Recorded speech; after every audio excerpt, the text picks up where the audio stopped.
Last summer, my friends and I decided to go camping. It was supposed to be one of those weekends where we leave all our worries behind and just enjoy nature. We chose a remote spot, far from any city lights or cell towers. It was an area none of us had been to before, which added to the excitement. There were 5 of us: me, my best friend Jake, his girlfriend Sarah, her brother Tom, and Tom's friend Ben. We packed all the usual camping gear: tents, sleeping bags, food, and a couple of flashlights. Jake also brought a few beers, thinking we'd have a good time around the campfire. We arrived at the campsite late in the afternoon. It was perfect, isolated, surrounded by trees, with a small clearing for our tents. We set up camp quickly and gathered wood for a fire. As the sun began to set, the woods took on a different vibe. Shadows grew longer and everything seemed to quiet down. After dinner, we sat around the fire telling stories and laughing. The temperature dropped, but the fire kept us warm. It was around this time that Tom mentioned he had seen an old abandoned car a little way back when we were driving in. He said it looked like it had been there for years. Of course, we were curious. With nothing else to do, we decided to check it out the next day. The next morning after breakfast, we set out to find the car. It wasn't far from our campsite, maybe a 10-minute walk through the woods. The car was an old, rusty sedan, half hidden by overgrown bushes and vines. The tires were flat and the windows were caked with grime. It looked like something out of a horror movie. Jake, always the brave one, approached the car and peered inside. He said, "Hey, there's something in here," pulling open the creaky door. He reached in and pulled out an old notebook. The cover was faded and worn, and the pages were yellowed with age. We all gathered around as he opened it. The first few pages were filled with disturbing drawings, sketches of twisted faces, dark figures, and strange symbols. The handwriting was erratic, almost manic, with phrases like "they are watching" and "can't escape" scrawled across the pages. Sarah shuddered. "This is creepy. Let's just leave it." But Jake, being Jake, decided to keep it.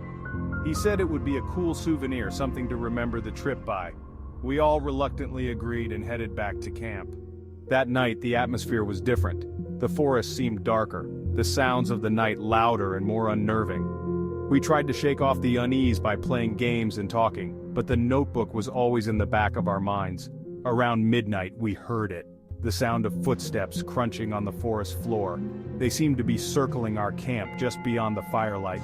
We exchanged nervous glances, trying to convince ourselves it was just an animal. Then we saw him, a man, standing just beyond the light of the fire.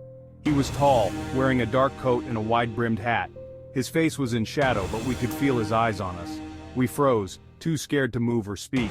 Jake, with a shaking hand, grabbed a flashlight and shone it towards the figure, but he was gone just like that, as if he had disappeared in the forest. We didn't sleep much that night.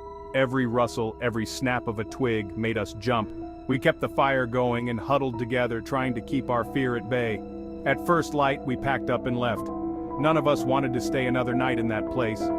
As we loaded the car, I realized the notebook was missing. We searched everywhere, but it was gone.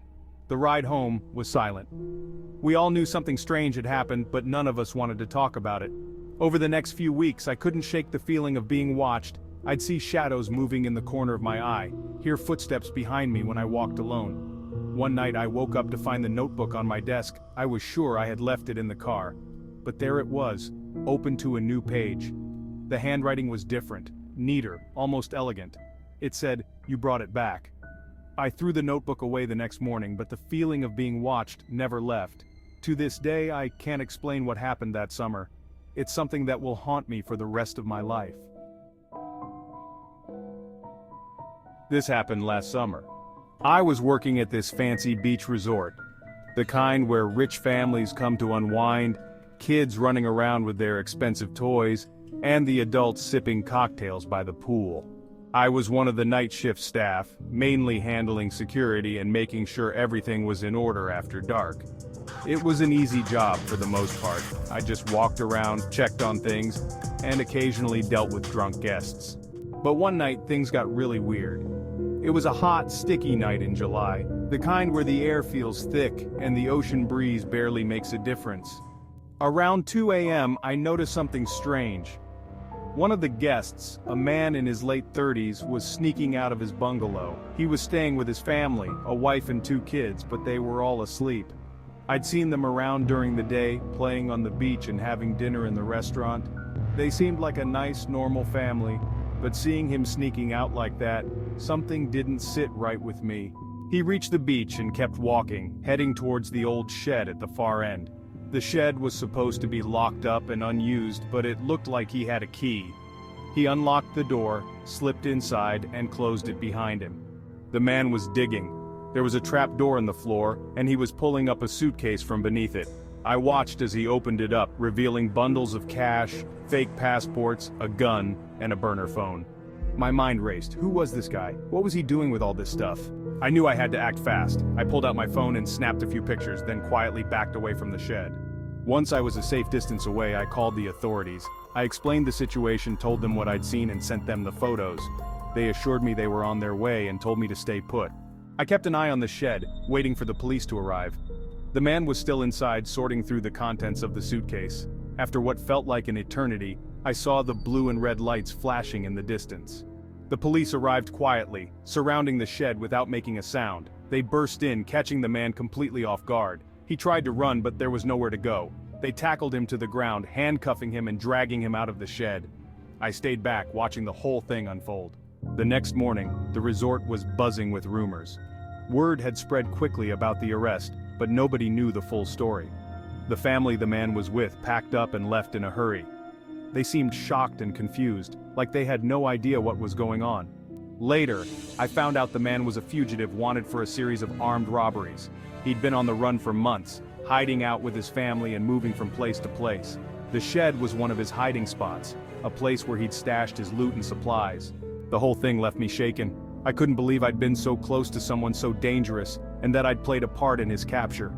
I kept replaying that night in my head, thinking about what could have happened if I'd been caught, or if he'd gotten away. Last summer, I decided to take a much-needed break from the hustle and bustle of city life. My friend Dan owned a secluded cabin in the woods, far from any kind of civilization. He'd often told me about the peace and quiet he found there, and I figured it would be the perfect place to unwind. He handed me the keys with a grin and said, "Just be careful out there. It's really isolated." I packed my bags and made the drive up to the cabin. The place was exactly as Dan had described. Quiet, peaceful, and surrounded by thick forest. The first couple of days were perfect. I spent my time reading, hiking, and just soaking in the serenity. It felt like a slice of paradise. One afternoon, the heat was sweltering, and I decided to cool off with a swim in the lake nearby. The water was refreshing, and I spent a good hour just floating and relaxing. As I swam closer to the shore, something glinted in the sunlight at the bottom of the lake. Curious, I dove down and retrieved what looked like an old, rusty metal box. I dragged the box onto the shore and pried it open. Inside was a waterlogged journal. The pages were damp but still readable. The entries dated back several decades and detailed the experiences of someone who had stayed in the same cabin. The handwriting was shaky and frantic in parts, describing a growing sense of unease and the feeling of being watched. The author mentioned finding odd things around the cabin, things they couldn't explain. The last entry was particularly chilling. "I can't take it anymore. If anyone finds this, beware. Don't stay here alone." A shiver ran down my spine despite the summer heat. I tried to shake off the unease, telling myself it was just an old journal, and the author was probably paranoid. Still, I couldn't completely dismiss the feeling of dread that had settled over me. That night I lay in bed trying to sleep, but my mind kept drifting back to the journal. I eventually dozed off, only to be woken by a rustling noise outside. I sat up, heart pounding, and listened. The sound was faint but distinct, like something moving through the bushes. I told myself it was probably just an animal, but I couldn't shake the uneasy feeling. The next morning I went outside to investigate. I found nothing out of the ordinary, but as I was about to head back inside, something caught my eye. There, half buried in the dirt near the cabin, was an old pocket watch. I picked it up, feeling a cold sweat break out on my forehead. It was old and tarnished, but still ticking. I had no idea how it got there or who it belonged to. Over breakfast I kept glancing at the watch, a sense of foreboding gnawing at me. I decided to explore the woods a bit to clear my head. I spent most of the day hiking, trying to enjoy the beauty of the place and push the weirdness to the back of my mind. By the time I got back to the cabin, I was exhausted and the sun was starting to set. As I approached the cabin, I noticed something odd. The front door was slightly ajar. I was sure I had closed it when I left. I cautiously stepped inside, calling out, but there was no answer. Everything seemed to be in place, but the air felt different, charged with something I couldn't quite put my finger on. That night, the rustling outside returned, louder this time. I lay in bed staring at the ceiling, too afraid to move. The sound seemed to circle the cabin, pausing occasionally, as if whatever was out there was listening. My heart pounded in my chest, and I could barely breathe. Eventually the noises stopped, and I lay there, wide awake until dawn. In the light of day, the fear seemed almost silly. I convinced myself it was just my imagination playing tricks on me. But when I stepped outside, I froze. Scratches covered the walls of the cabin, deep and jagged like claw marks. My blood ran cold. This wasn't the work of an animal. Someone or something had done this. Panic set in. I knew I couldn't stay here another night. I packed my things as quickly as I could, constantly glancing over my shoulder. As I loaded my car, I caught a glimpse of something in the woods, a dark shape moving between the trees. I didn't stick around to see what it was. I jumped in my car and sped away, not looking back. I've never felt such a profound sense of relief as when I finally reached the highway. The cabin, the journal, the noises, it all seemed like a bad dream. But the scratches on the cabin walls and the pocket watch in my bag were all too real. I returned the keys to Dan and told him I'd never be going back. He laughed, thinking I was joking, but I wasn't. To this day, I can't explain what happened at that cabin.